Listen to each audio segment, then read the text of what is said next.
Mirror's Edge was one of those really cool games that put a fun spin on what a first-person game could be capable of. The genre itself has always been associated with having a firearm placed on the bottom right portion of the screen, usually with floating arms attached to it. Taking the shooter out of the first-person shooter made for some very fun experiences. Fantasy games that made you feel like an adventurer, puzzle games that made you think a bit differently, probably making your head explode, and games that managed to find some very fun genre blend. By being a grounded first-person platformer, Mirror's Edge managed to find that exact unique blend.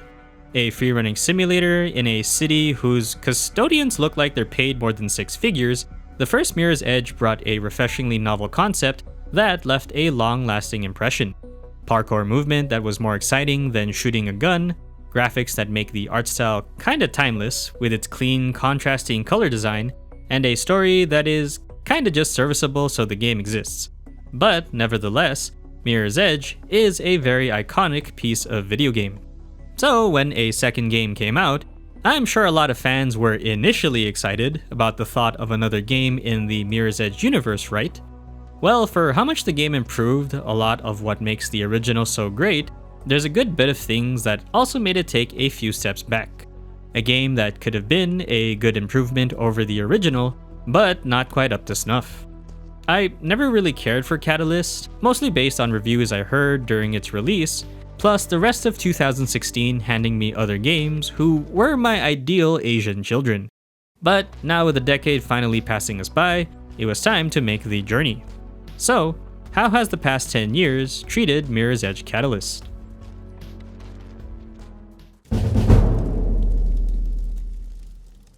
I have no sister. You left me! The story of the original Mirror's Edge was something that I didn't really care for at all, and much of it was simply there so Faith could exist. My feelings for Catalyst are almost exactly the same, and a bit worse. Also, having not read up at all about Catalyst, it only occurred to me about 3/4 of the way through the story that this game was actually a reboot. Taking place in the distant future, where a totalitarian regime likes to keep things extremely clean and immaculate, honestly wouldn't mind living here, Faith Connors is released from jail and managed to live a life free of crime for about 5 minutes. She returns to her old life as a runner. Individuals who are extremely good at parkour and freerunning, who also serve as couriers that require discretion, because running on bright colored rooftops wearing black is totally discreet. Runners are usually part of groups called cabals, and almost everyone opposes the totalitarian and oppressive regime that is the government. Faith, returning to her cabal sect run by her old friend Noah, stumbles upon a very serious conspiracy. While stealing from Gabriel Kruger, the CEO of Kruger Security, she discovers evidence of a secret project called Reflection, a project that Kruger believes is worth spilling runner blood. From there, Faith has to deal with not only the KSEC forces, but the various groups who are also trying to make a play against the rich and Kruger himself. Also, some random shit from Faith's past comes up, and she's struggling to find closure. From start to end, the best word I could find that describes Catalyst in its entirety is generic. The writing with the story and its characters are extremely predictable and stereotypical that it's really hard to find any hint of anything that I would classify as original or unique. Rebel group opposes totalitarian regime, rebel group finds secret plans that would destroy society, and rebel group must stop totalitarian plan for emotional control. Well, at least that part is different from Star Wars. Oh, and Faith's family is revealed to actually be okay. Okay, I guess this is Star Wars. Spoilers for FYI, but you're not really missing anything here. While dealing with the aftermath of Kruger destroying Noah's cabal, Faith learns 2 important story factors. One is that Reflection is a manipulative project that can apparently alter the emotions of human beings, and 2, the daughter of Gabriel Kruger is Faith's long-lost sister, who supposedly died at the same time as her parents while they were protesting against the government. By the end of the story, Faith is trying to make amends with her sister while also putting an end to Reflection. He killed our parents! I saw it! And he's killed hundreds more for the sake of Reflection! While the overall plot is just adequate in providing the motivations for its cast, It's the way the characters are bland and shallow that there's really nothing particularly unique or interesting about the story. Faith is the generic young protagonist trying to do a good thing, but nobody wants to cut her some slack. And you have it with you. Not right now, but... Then we will discuss your debt when you do. Icarus is the generic asshole who ends up coming around. I asked nicely, but he wouldn't step aside. And now they know you came this way. Like I had a choice. Sure. Noah is the generic leader who hasn't lost faith. Maybe she learned something while she was away. Kruger is the Sunday morning villain. Dogen and Rebecca are typical highliners trying to be cool and edgy to the story. Plastic is the typical awkward tech expert. They're all one-dimensional characters with very surface-level writing. It's also hard to take the plot seriously when the game overtly labels marginalized citizens as low caste or outcast. Keep looking for those relay boxes around the city, Faith. It'll really help the outcast. Deep writing, huh? The plot also kind of folds towards the end, where Faith is trying to bounce back after the nadir portion of her journey. But her comeback comes off as immature and whiny that I really couldn't take her seriously. Because you're wrong. I'm not broken. Prove it. I will. Plus, the final ending being a mix of rushed writing, where they're trying to tie up the story with the sudden immediate plot reveal that came a bit earlier, while also pulling the move of, let's set up for a sequel because things are just getting started. We'd started something. Something we intend to finish. Still wondering where that sequel is, huh? Bland, boring, and unoriginal that it felt like I was sitting through a generic summer blockbuster. Is it the worst thing ever? I could name a few games that deserve the title more than Catalyst, and at the end of the day, the skip button is there so you can spend more time with the gameplay. But disappointing too, because it also feels like the story had a good basis for telling a more interesting world, one that could have been improved over the original, and one that could have held up better after all these years.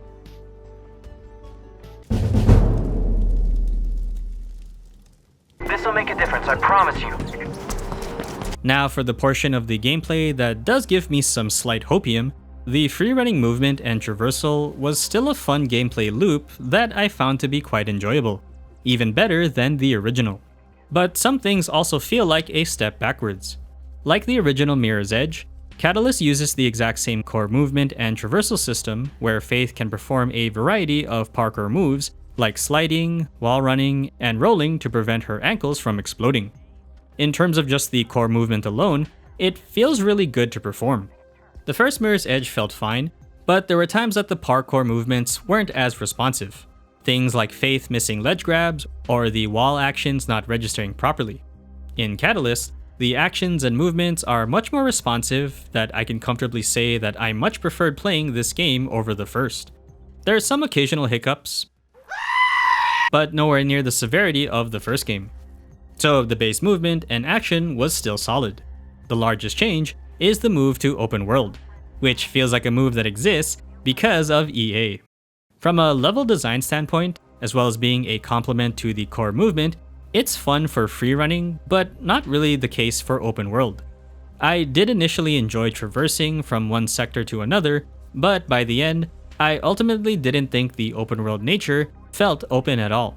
There were times that I thought maybe I could turn off runner's vision and just try to make my way to the next objective without needing a hard direction, basically to see if I could have fun maneuvering the city on my own and to explore a bit. Nope. A lot of the pathways that lead to each other are quite linear, and I ended up just using runner's vision to get to where I needed to go. I don't hate using runner's vision, and I do like it because it gives me a sense of direction while focusing on Faith's traversal. Kind of like racing games where you're optimizing the route. But then the open world aspect just becomes wasted potential. What was disappointing too was that for a game that has some extremely enjoyable movement, the open world design made me want to fast travel instead because of how tedious or repetitive it was to go back and forth through the same pathways. Generic open world usage, to the point that they even copied the wanted system from GTA 4, and you have to escape the security search zone to be free. For the side objectives, a lot of them aren't required for story progression, and mainly just fun side challenges for you to do.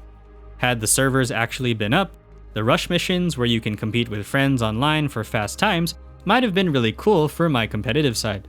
Also, if I had any friends to begin with. But the novelty of doing these optional missions ultimately started to get repetitive since all of them follow the same mission structure.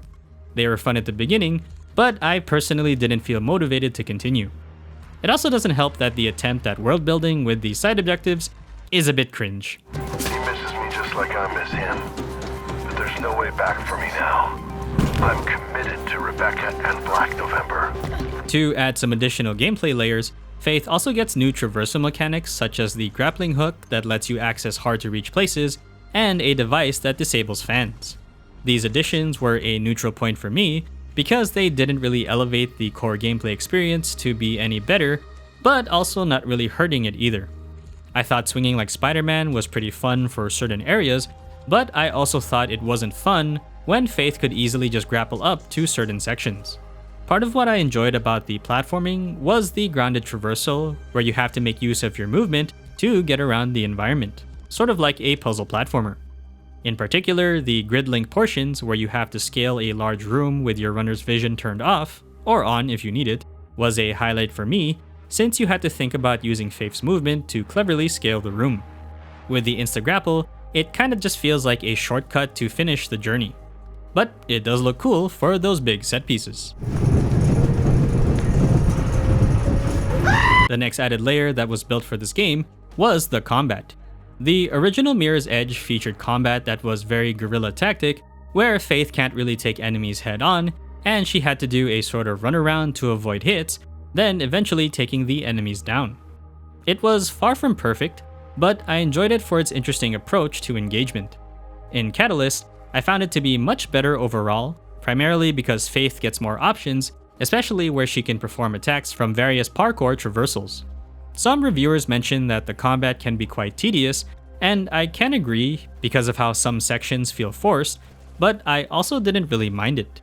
I actually liked using the traversal combat to take out enemies, especially with the game forcing target priority to make things feel more complex. Maneuvering around to avoid the shooters, taking them down, then focusing on the melee idiots had a certain fun gameplay flow. It's kinda cool too, because you actually get to make use of your momentum to perform strong traversal attacks, something that I think really complements the core movement system. But it wasn't as well designed as it could have been. There are enemies that get progressively stronger, which forces you to use your moves to get around their attacks, but your traversal attacks beat every single unit in this game regardless. It becomes blatantly easy to defeat a bunch of enemies just by doing a bunch of wall jump attacks.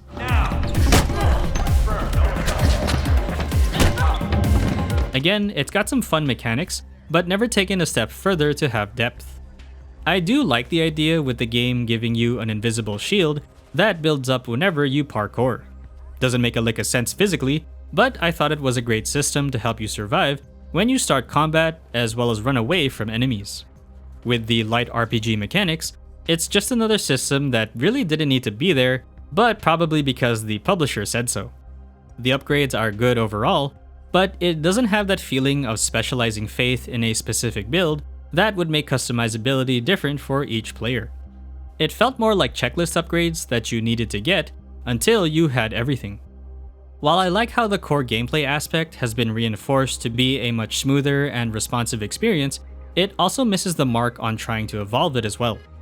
I do and still enjoy Faith's movement, and no other game has anything similar that feels unique or grounded like Mirror's Edge.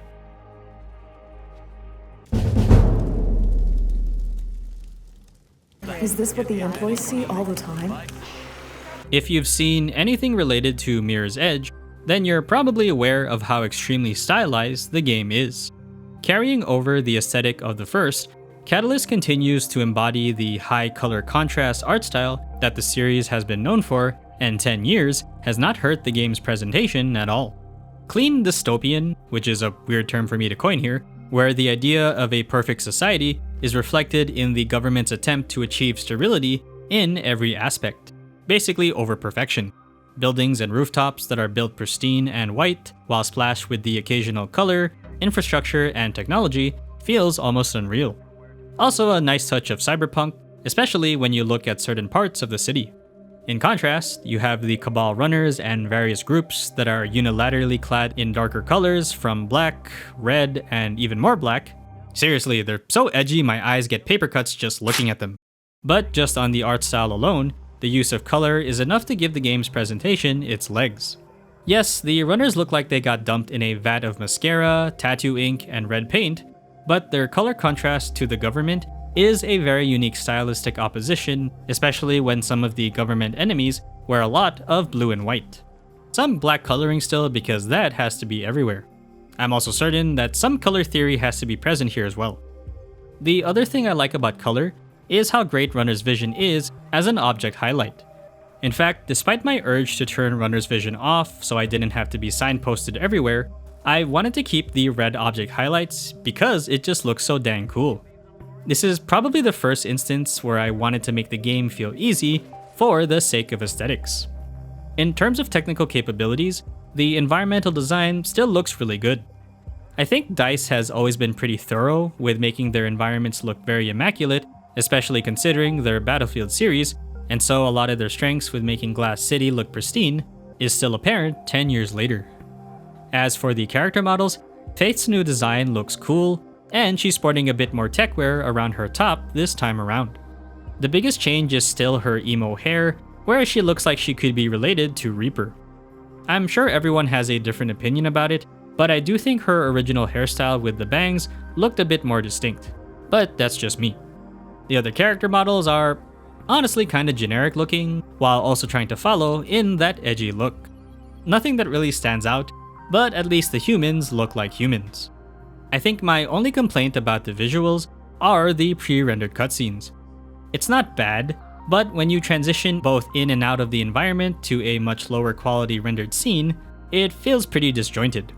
I much prefer the first-person view where Faith talks to everyone, and it just feels more immersive. On the sound front, with the exception of the voice acting, everything feels audibly themed to fit the near-future technology-heavy vibe of Catalyst. The effects themselves are very techy and punchy with the way the menuing works.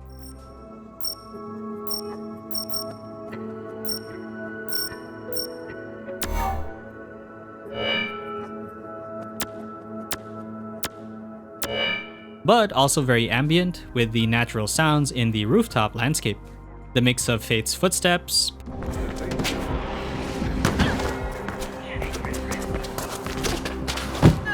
pipes being climbed, characters throwing hands,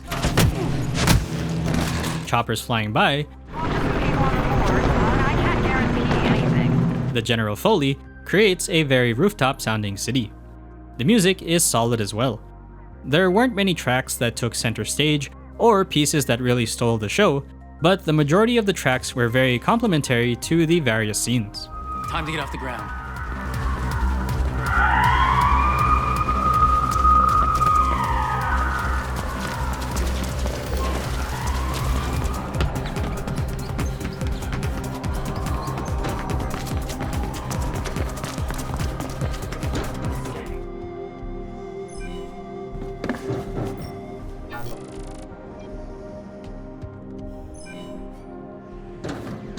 As for the voice acting, it's a bit below average.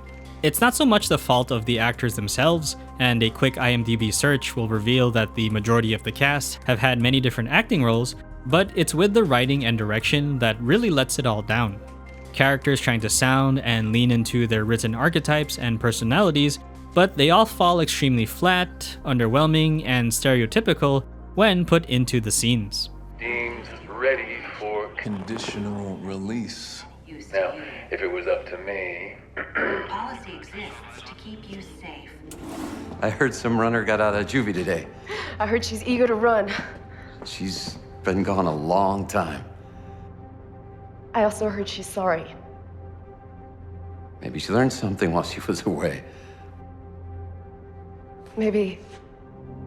Come. Machines make perfect food, but perfection is boring. It's the imperfections that truly make something unique. And so I like to occasionally introduce a human touch. With the exception of some underwhelming vocal direction, the overall presentation of Catalyst still holds strong with its style and color utilization.